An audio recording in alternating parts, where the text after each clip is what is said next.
Hey, Power Pearlers. Welcome to another episode of Power Pearls Podcast. Today, I am chatting with Liz Gipson, known for her weaving expertise in the yarn universe. She writes a popular Weaving for Knitters column for Knitty and regularly contributes to blogs and fiber-related publications. Last year, Liz teamed up with Purl Loop to create the Swatchmaker Loom, a simple tool that weavers work out ideas on a small scale. Liz is the author of A Weaver's Guide to Swatching and has also authored several other books, and she has worked with Interweave and Shucked Spindle, hope I said that right, and has had numerous appearances on PBS, DIY, and HGTV networks, where she introduced weaving and spinning to the yarn crafting world. So Liz, I want to say welcome to Power Pearls Podcast. Yay! So happy to be here. Yes, finally, because we've been talking for months, I think. Yeah, and so the last time we spoke, we had such a great conversation, and we just collaborated and had an idea to, just to get you into creative knitting again, to do a weaving article. And, I'm also excited about having you on the podcast because this is the first time that we're really digging into the subject of weaving, so like what can we do with our yarn other than knitting? So I know that this is definitely an interest to the Power Pearls audience because they seek more than, like I said, just knitting or crocheting, because there's some crocheters that are watching. So before we dive into that and we talk about your current activities, because you've got a lot going on, and also your background. I mean, you've been around for a long time. So I want you to share a bit more about yourself personally with the audience and how you entered the yarn crafting world. The yarn universe. The yarn universe. It's such a corny to say, but a blessing. I just feel really lucky. And I always talk about exposing kids to a lot of stuff early because you never know what will stick, right? What will stick. Mm-hmm. And I was introduced to weaving at a really young age. My mom was an occupational therapy aide, among many things in her career, in the 70s, and they would never let this happen now. OT and weaving were synonymous at that time. So it was really common to have these large weaving studios, and this was on the psych ward of the University of Virginia Hospital. So, I like to say I've always connected crazy people in weaving. It's been in my blood from the very beginning. But it was so amazing. Cindy Lally ran this weaving workshop with these other women and therapists, and had all these big looms, and they'd let me come around, and Cindy would throw the shuttle, and I'd run around to the other side and grab it, throw it back, and then sleep under the looms like an exhausted puppy. And it stuck. I mean, I was exposed to a lot of different things as a kid, but when it came time to sort of look at career paths, the first thing I thought of is I want to be an occupational therapist because they get to weave. And they get to do this crafty stuff and hang out with people. And so I've always seen crafting through the lens of being a social activity, as something that you do with people. But it's always been weaving. I mean, has knitting or crochet entered your life at any point? Yeah, early phase? I didn't learn to weave as a kid. I actually was a crocheter. Like many, crochet was the easy thing to pick up with a hook, and I made tons of Afghans. I had a little Singer sewing machine, like the little girl one. What color was it? It was pink, right? It was pink. And but I was bad at it, and I'm not, and I never really, my skills never really evolved. I had this make stuff for my teddy bears, and I was surrounded by people who made things, and lots of musicians and writers, and people who had small businesses, and so we were always making stuff. And it wasn't, weaving didn't really come back into my life until I went to college. That's interesting how that happens. Like you learn something, or you're introduced to something, just like a little spark, when you're a kid, and it manifests it in a different way, or it comes back right when you need it. Because I hear that a lot. Like things come back in college, or like in your early 20s. Like in my case, knitting came back to me in my early 20s. So, all right. So keep on going. So I want to see. So college. Well, after some adventuring, I landed in Colorado at CSU, and they had an occupational therapy program and a fiber arts program. And I thought, aha, I'm going to do it. I'm going to be an occupational therapist. And did not get in, right? So it was a really competitive program. And I was kind of despondent. I mean, another life lesson, you know, when things don't work out, it's usually for a reason, because I don't think I would have been very happy, you know, with a career as an occupational therapist. So I was wandering the halls despondently, and I saw this sign outside of the economics department. They had a social economics, and it said, "Go to New Zealand, study sheep." I was like, that's it. I'm on it. I'll do it. Because I was also obsessed with sheep when I was a kid. I made everyone go to the dog trials. We had them in Virginia at these very well-known dog trials, and we would go to the county fairs, and I just thought, we had grown our own food and raised our animals, and I really, really loved working with livestock, but I didn't like the meat end production of it, right? So I was always, what can I do with animals that would be something else? So it was, well, fiber. So I transferred into the social science department, and they had a value-added agriculture, sort of a self-designed through social economics, and went off to New Zealand, studied wool science for a year. And in the meantime, it also gravitated over to the fiber arts department, which was in the fine arts building. And it was sort of the last crew that was able to minor in fiber arts. And Tom Lumberg, which is where I met some of my lifelong friends, and did this thing thinking, you know, Peace Corps, worked on the Navajo reservation, you know, went off and did some rambly things. And it was just a lot of great stuff. And then, dropped out of college. Go ahead.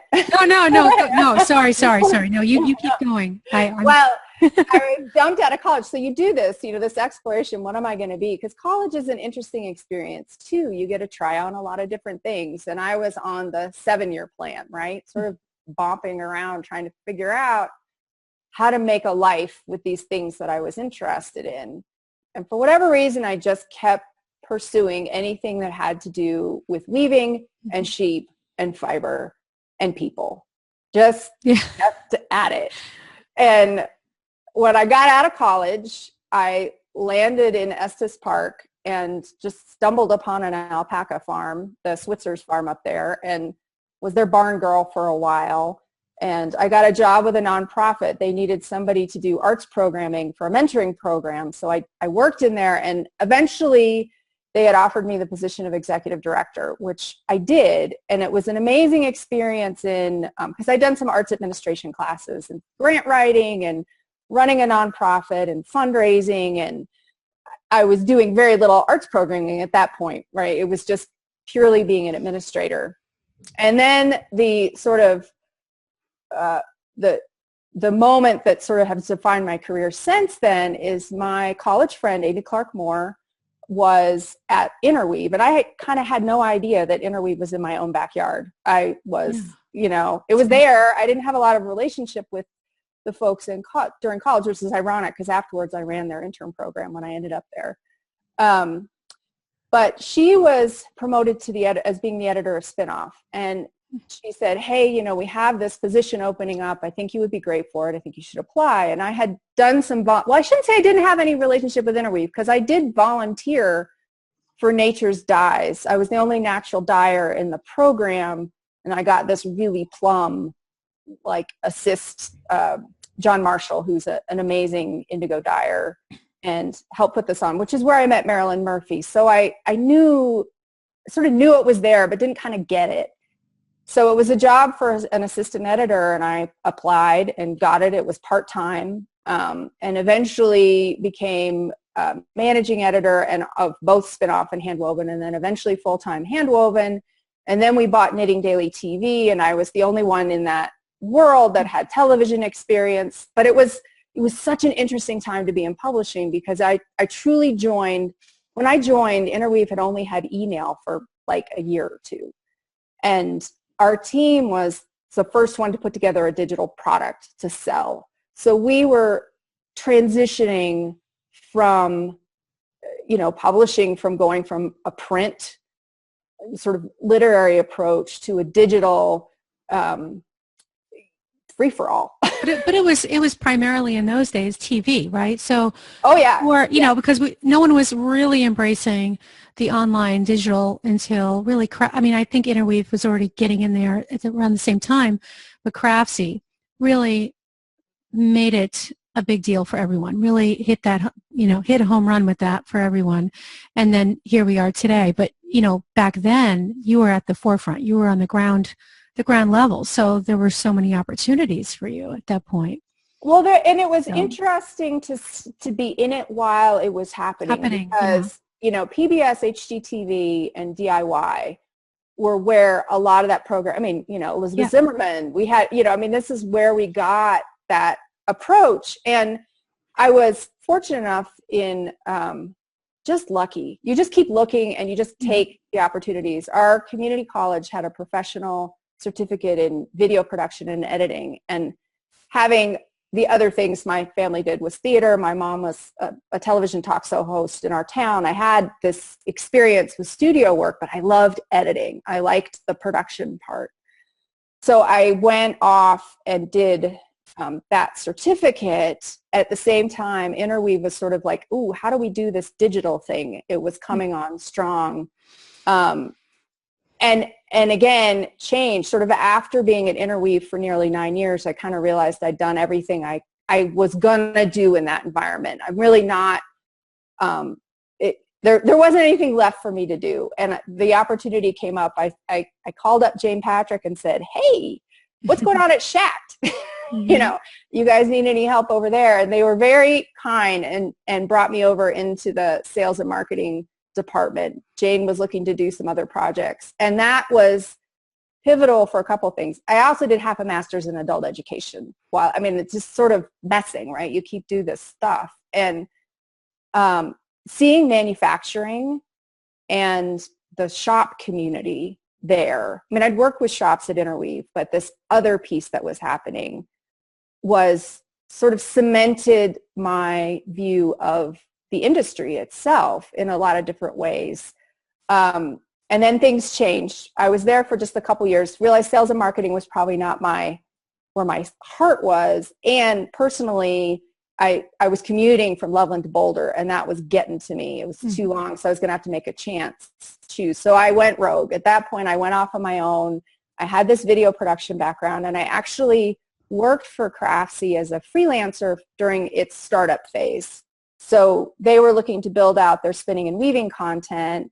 And so I worked with them for about 9 months, putting out some of the classes and, you know, working with folks there. And it was interesting. I mean, they definitely see themselves and were disruptors. You know, they came in with that platform.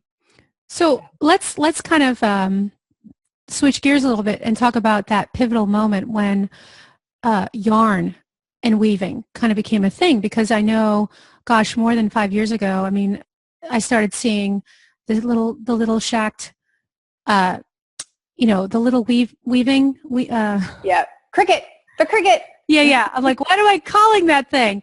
The little weaving thing. Yeah. And so it became a big deal, and it has been now for quite some time. So how did you play a role in that kind of evolution of bringing yarn, bringing knitters and crocheters, needle crafters, you know, into this world of weaving? Well, it's really interesting. The first part of my career solidly during that time, I worked with people who made things for people who make things, right? So the world was, and specifically I was a spinner and a weaver, and I had already written, I mean, it's been an evolution, like so many things, you know, the sort of 100th monkey syndrome, starting with, you remember when everyone was making eyelash scarves, like the novelties were all the rage? Oh, yeah.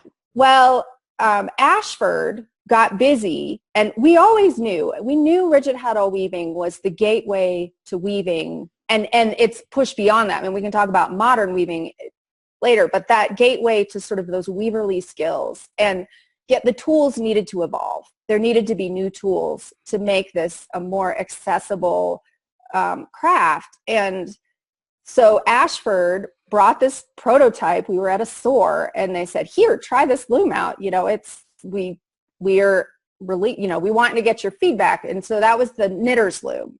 And they came out with this lightweight, foldable loom that could accommodate these knitting yarns. Because the thing about, floor loom weaving is it has a much narrower band of yarns you can use. So here comes a loom where you could use all the yarns you already have and start making stuff. And it really was a game changer. Mm-hmm. And so quickly following, and Ashford and Schacht have always had this like, oh, I have this idea. Ooh, let me do my idea. Oh, I have an idea. Okay. And of course, Jane Patrick was the creative director at Schacht Spindle. She was the editor of Handwoven. And then she's married to Barry Schacht. And she had been sort of saying, we got to make a different loom. We got to make a different loom. And so they came along and brought first the flip and then the Cricut, which really was the game changer because it's so functional. But then we had the Zoom loom in there, and now the Pearl Pearl Loop swatch maker, and I think that appeals to a lot of knitters. I think because it's a small, portable kind of. It reminds me of when I was a kid, making pot holders.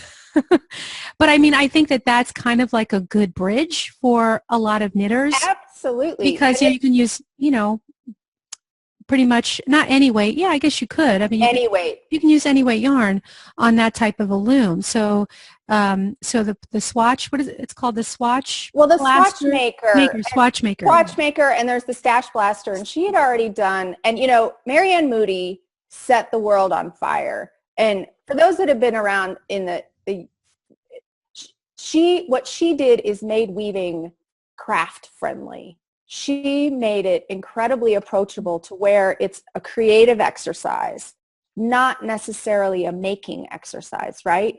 So it's the wall hangings that ate the internet, right? They showed up everywhere, and they were so, and some folks would say, oh yeah, those are like the ones from the 70s, but they're not. The yarns have changed, the sensibilities have changed, and the idea of just making something approachable changed. And so when I approached Pearl and Loop, she was making these little looms because, she was making these little looms because she thought, oh, I'll make a little loom. And there were all these folks wanting this piece. And what I was looking for is I was writing this new book, and weavers can't swatch. Mm-hmm. So while it makes weaving accessible, I was looking for a tool.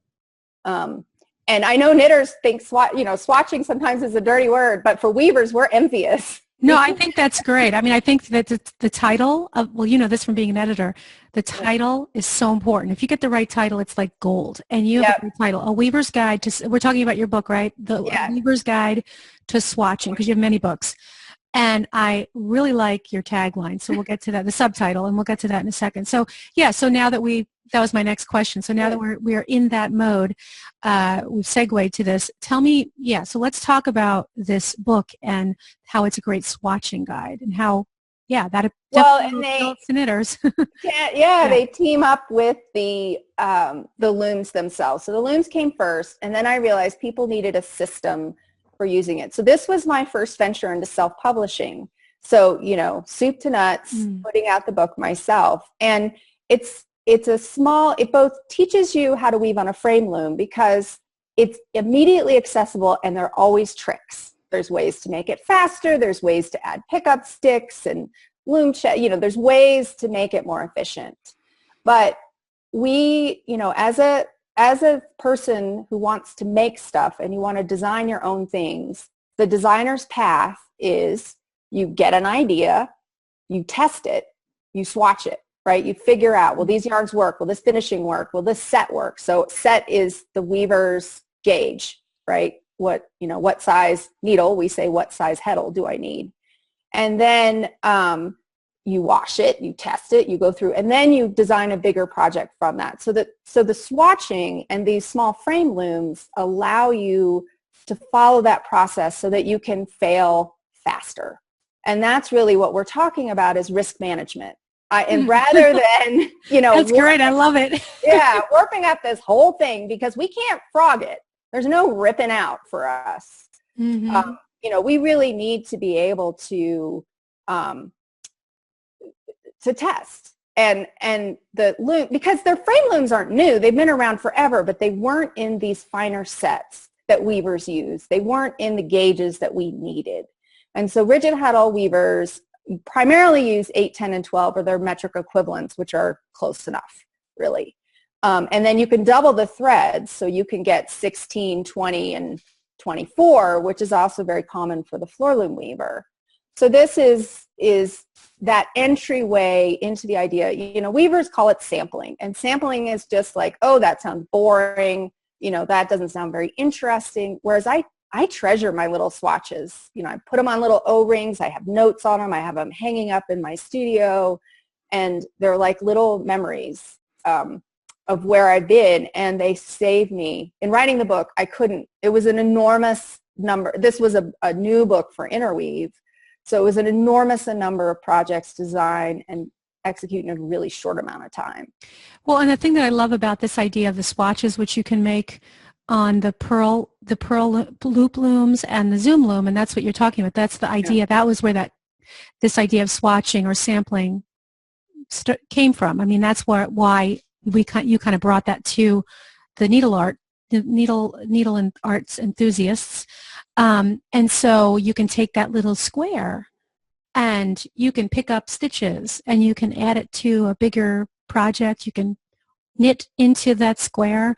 You know, I mean, so there are lots of possibilities, especially if you want to kind of combine this with knitting or crochet.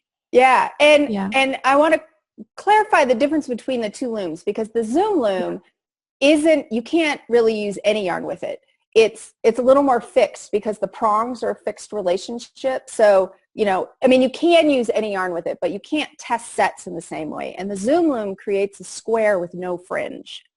So it's more of a weaving experience in itself and pickup. There are ways that you can create a square with no fringe on the purl and loop loom, and it has more sets available to it. So there's sort of two different weaverly beasts. And I actually like the fact that the purl and loop loom has fringe, because in weaving, fringe happens and you have to figure out how to deal with it. And the zoom loom was a whole revolution in itself. Those pin looms were just cool. They were very cool. And I was at Shack just at the tail end when we were, you know, they were sort of working on that product and bringing it out, because all the other looms were off the market, or many of the looms were off the market. Yeah, I love it. I have a zoom loom myself, and I just, you know, I was just so intrigued by it because of its portability. I could take it out on the porch and make a little, you know, tiny little swatch, and then add it to another something that I was knitting, or maybe just do a completely, you know, just a separate project that involves only weaving. So I think that that's why this idea really does appeal to knitters, because it's something that they can integrate into the other, you know, things that they like to do. Well, and we all have oddballs, right? Mm-hmm. You have so many little bits of precious yarn that what are you going to do with it? And making those little squares are, you know, I had a friend of mine as a 20-year ex-smoker. She's like, yeah, I can make a square in the same time it took me to smoke a cigarette. I love it. So funny. It gives you that sort of instant satisfaction. Plus, you know, the article I contributed in Creative Knitting was about, you know, reduce, reuse, recycle, you know, exactly. This idea, so nothing goes to waste ever.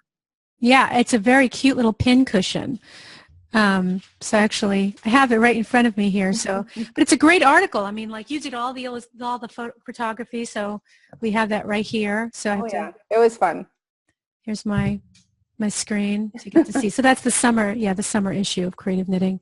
And then here's the lovely little pin cushion, and it's so easy. Like, you know, could be made so quickly. And that's what you're talking about. Is that how you achieve the fringe?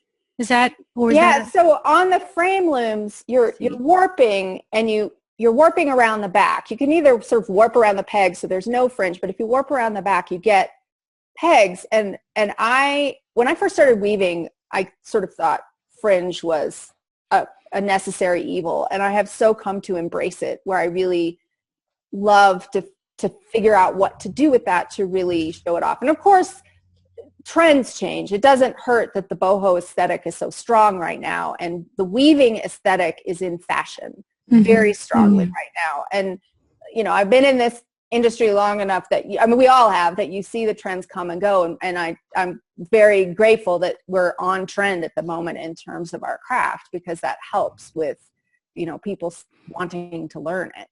Yeah.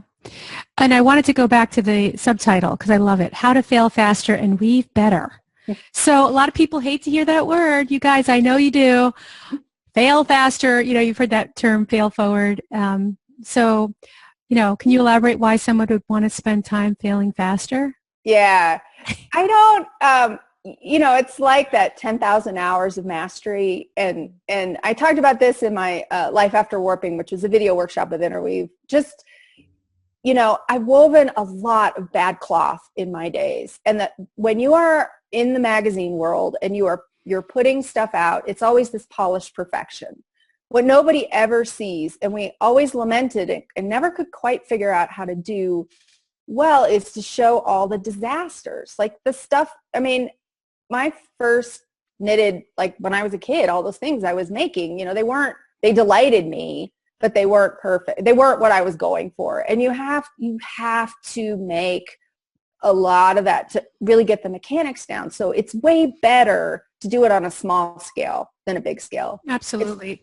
You know, and you see that, like, you know, knitting a little sock instead of knitting a big sock, or, you know, I can weave a little square rather than weave a whole scarf and say, no, this isn't what I wanted. Yes. And you have to make that sacrificial pancake. Yeah, exactly. You know what I mean? Like the first pancake is always horrible. Isn't that weird? But, and also, and I always say this to the audience and, you know, the people that take my workshops is, you know, you got to spend time with the swatch so you can discover things. You'll discover these magical mistakes that you just might not discover if you didn't pick up your needles or your loom in this case. So you just have to sit with your work. And I think there's a fear of, you know, well, what if it doesn't work? And, you know, I don't know if you hear that a lot, Liz, but it's just yarn. It's just thread, you know, but there's this great fear. And I find it to be, sometimes it's very interesting.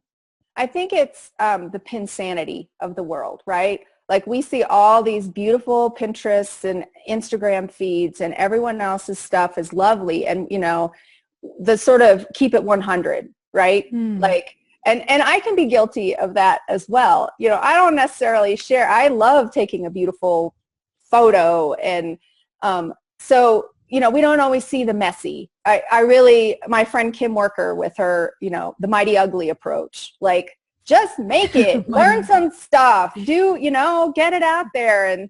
And that's really important to our journey. And we're, you know, we're perfectionists. You know, we live in a society that often, and I think society's gotten a little better. You know, it allows people to have more flaws and be more, you know, sort of letting all our warts show as to what, you know, what our work is really going to be all about. Yeah, exactly. And I like you hit the nail on the head with the perfectionism thing. So the fear actually comes from not wanting you're just wanting everything to be right and have all the ducks in a row. So, you know, yeah, that was a really good point. So I want to switch gears a little bit now and talk about your Patreon community. So you just started with Patreon. We can kind of talk in conjunction with, you know, this, because this is new, with your Patreon community and your new weaving school. So, yeah, you want to just... Actually, it's a perfect segue. Yes. Because, you know, you and I come from a background, particularly my video production background and you know, magazine making and, you know, product is where you perfect, right? You perfect and then you release.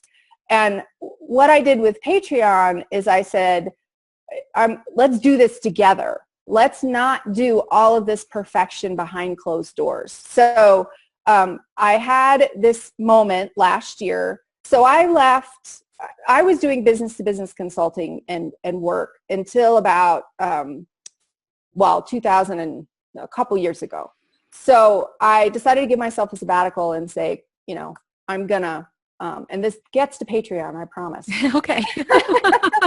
But I said, I'm just going to not take any client work and work for myself. Like, what happens if I just work for myself with weavers? Like, I haven't had this, I've always had something between me and the weavers, right? Like, it's been So I had launched Yarnworker, which is a place for me to have a space in the yarn universe. And I have spent a lot of time on the road teaching. And that's what I love most of all, is teaching, and that sort of student relationship that you have where you grow and you get these aha moments and you really work with people.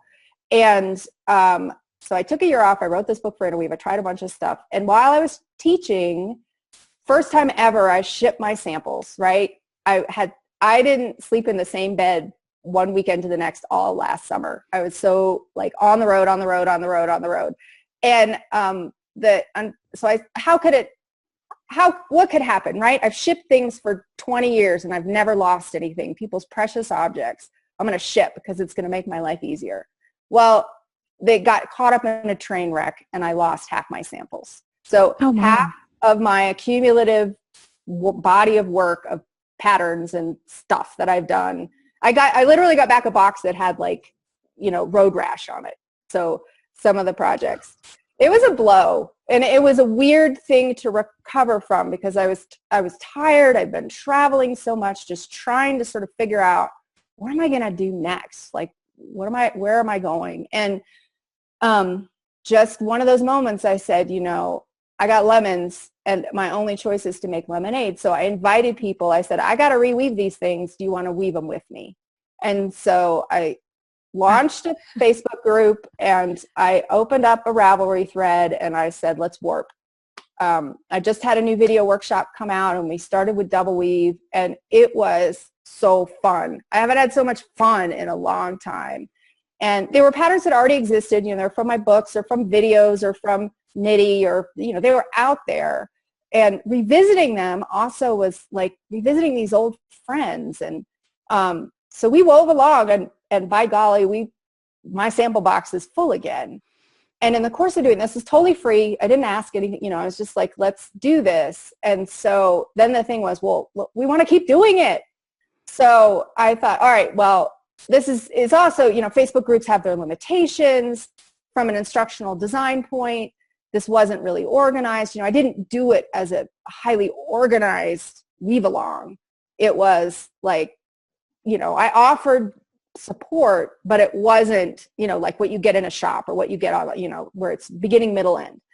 So I said, let's keep doing this, but I'm going to find a platform and make it better. And, but in order for me to keep doing this, I can't keep doing it for nothing, but I still wanted them to be free. So Patreon gave me a way to do that, to sort of say, hey, if you want to support me, I'll keep doing them. We'll find a new platform. Let's build it together. And literally at the 11th hour, I had this idea that, wait a minute, what we're doing is building skills. The question I'm getting is there isn't any place out there where folks can have a school experience, an old school experience of weaving. Rigid heddle weaving, and I want to be specific about that. It's not like every kind of weaving. I really focus on the rigid heddle weaver. And so, where can you take all those steps? My very first project, different ways to work, this sort of stepped through approach. So I threw it in there as a stretch goal, as just like, hey, let's do the weave-alongs, and, if we get enough, what about a school? And that has become the goal. I mean, it's been, 3 weeks, and now it's the school. Wow, that's amazing. Really what we're building. Yeah. I mean, it goes back to what you said before about how things happen, for a reason, and it's just like all that, the damage to your samples, and then, oh my gosh, now I have a Patreon group because it's all about that engagement and that community, and it's so beautiful. Like I feel the same way, and ever since that engagement started, and I was able to really, reach out to my audience in a different way, as opposed to the magazine or creating online, classes. And we said this earlier in the pre-chat, you don't have that touch point. So yeah, I mean, that's what I really love about Patreon. I've been on there myself for a little over a year, and it was pretty amazing to be able to have that touch point and that connection that I couldn't have when I was with the magazine. Because, you create this product, you spend all this time, you put it out to the world, and then after it's out there, then you get the feedback, you get questions, but it's just not the same. And the thing that really, and maybe you've experienced this too, Liz, it's just this people really step up, and they help others in the community as well. And so around my particular Patreon group, I have Patreon, like private Facebook groups. And so if someone is struggling, it's not only up to me, like they also step up too. And that's what's so beautiful about creating community. And so you're doing it. You're making that happen. And so that's another good segue to, so you've got your Patreon, and we'll talk about how people can learn more about that at the end. But then you also have a school. You're building an online school, right? Yeah. So let's talk about that. The vision of the school is, you say school, and that means a lot of things to different people. What's also happened in the last few years is there have been a lot of learning platforms that have developed. So Thinkific, Teachable, and they allow you to teach online with the same widgets and gadgets that you can from a lot of others. So you can have video, you can have PDFs, you can have chat, and they're, you have these choices because they're not coded. Nothing will ever be, say, as responsive and wonderful as Ravelry because, it's coded for the community, which is the same as Craftsy, right? In some ways, Craftsy built a generic platform, and then craft became its thing. So the idea behind the school isn't it's an online school, but it's really goes back to that sort of adult learning, half a master's I took, where you work through a series of classes that helps people build their schools, to build their skills. And that's what I've really seen, and where my happy place is those people who don't know anything about weaving. They love it. They want to develop those skills. They really want know-how. How do I manage my selvages? How do I change colors? How do I work for a single color? How do I, wind a shuttle? They're things that I have done as workshops, but this is more a continuity of learning.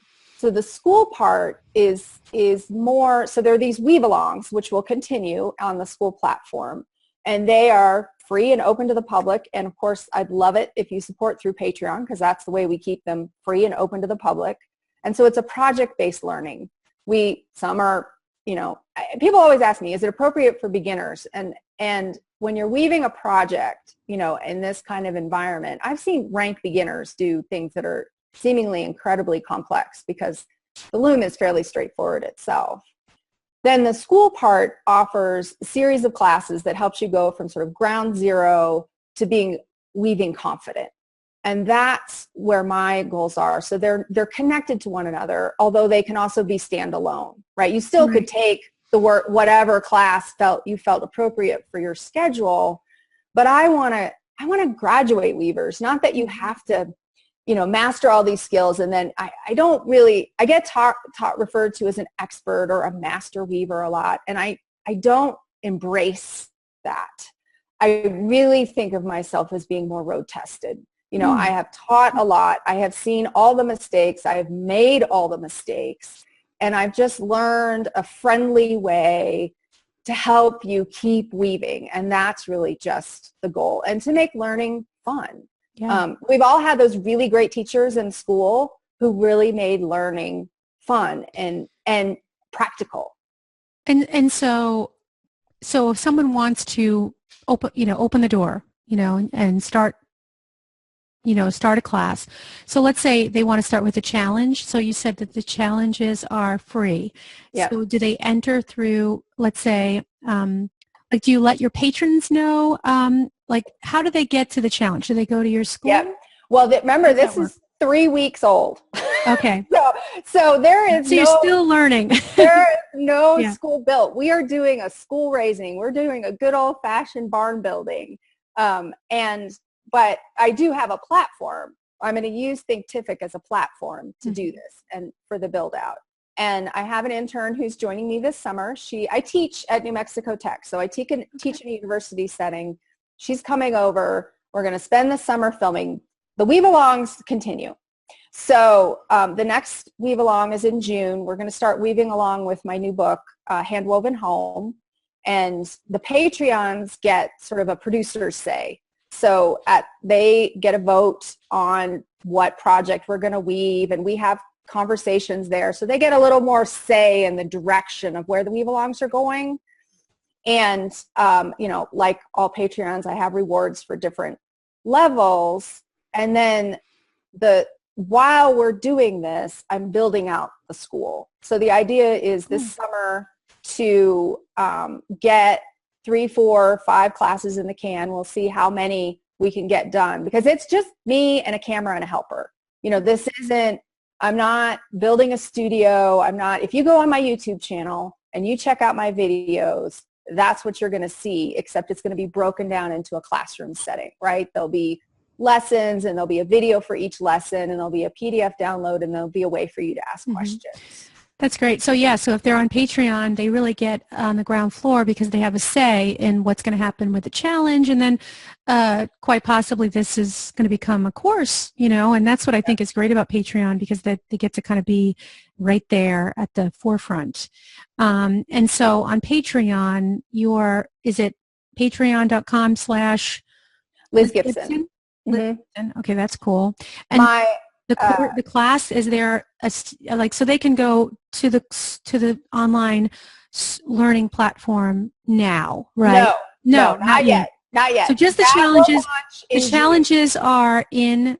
So you're announcing them through Patreon, and then I'm sorry, where are you conducting the actual challenge? So the weave-alongs, which are the weave-alongs are going to happen on Thinkific, but we're in a transition. They have been happening on Facebook and Ravelry, and we are moving into the new platform because I'd like them to be a little bit more organized, quite frankly. You know, so there's a beginning, middle, and end. People have been very, very kind about sort of, hey, this is just me weaving and you're hanging out with me. And I think they appreciated how much accessibility they had, and I want to keep that up, but in a more, I mean, I have the Facebook group, I have Ravelry, I have messages coming in, I have emails, I've got to consolidate. Bring it together. I'm really glad that you brought that up, because I have had the same, like I said earlier, we're sort of like, it seems like we're on the same trajectory a little bit. I'm just starting an online class, an online learning platform. I'm using Teachable. And so I've had the groups and things happening over here and things happening over there. And I do a lot of live video just, you know, during the challenges and knit-alongs and that sort of thing, just to kind of get everybody excited. But then they end up on the wrong page or the wrong group. And I can see where the confusion is.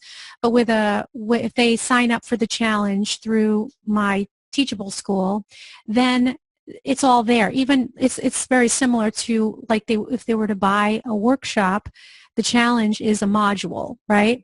Yep. Same thing for how yours is probably going to be, right? So they can take it and walk through the paces within this dashboard. And I think that's the key to keeping people engaged and not confusing them. Because you know what? You confuse someone, they're going to go. They're gone. Well, and what I love about this, my motivation too has been, I like building it together because and this multiple platform thing can be what's been nice, we're a small intimate group. I anticipate will grow, and that will bring changes to the group. But by hanging out in Facebook, they're already there. They don't have to go anywhere. And connecting, I offer a lot of support through my blog and my YouTube channel. So all of my yarn life is under Yarnworker. So the Patreon is Liz Gipson, but yarnworker.com is my website. And that's exactly it, is trying to bring them into a one world. It is one more login, you know, one more place. And Patreon, you know, they have sort of two ways. Either you're doing a project or you're supporting a person. So for me, the Patreon is also a bridge to help get some seed money to build out, to go from this sort of whiz-bang, let's give this a try environment to something where there's a little bit more beginning, middle, and end, so that people come into a single environment and have a single experience with the pieces. And that's always, you know, it's like so many things we do. I have this beautiful core of people who just get it because they've been here since the beginning. And then you constantly have newcomers who come in and say, but but how, but where, but this isn't, and Mm-hmm. so the group has been really good about saying, hey, this is what we're all about. Welcome. This is what we do. We're a little different. Right. And that's where that community piece is fabulous. Yeah. And back to that. So the community piece and the Facebook groups are great, but I think like for engagement, I mean, hands down, but just to know that there will be a central place where they can go to get the information to, and to get the course, the lessons and that sort of thing. So, yeah, I mean, and it's, like you said, 3 weeks in, so it's all a learning process, and it's really amazing just to see how when the community will help lift you up, and that's it's not all up to you. You get like that support from your community, so it's pretty exciting stuff. So so this summer you'll be taping a lot of stuff. So when do you foresee the doors officially opening? September. The weave-alongs will be rolling along. So we're going to weave along in June with a new project, and we'll all give the platform a test. So that's a really great way for these folks that have been, someone just called themselves the Lemonade Crew on Facebook, which is really how I think of them, because I was in this lemonade moment. And, we'll be able to test out the new platform, give it a go, see if this is going to work, and in the meantime start filming. And I still have all my other life. I mean, I am, I travel to teach, teaching at the university, keeping up with publishing commitments, and all of these other things. But by divesting myself of client work, I've been better able to, all those someday projects, right? Someday I wanna, and I am grateful after nearly 2 decades in the industry to be at my someday and being able to play out those ideas. And technology has caught up so that it's much easier for me to have that kind of relationships that I'd like to have with people. Well, I can't wait to see what you do. And I really hope that we can keep in touch because, we talked about this. I think school is the new black. I mean, I think this sort of community funded,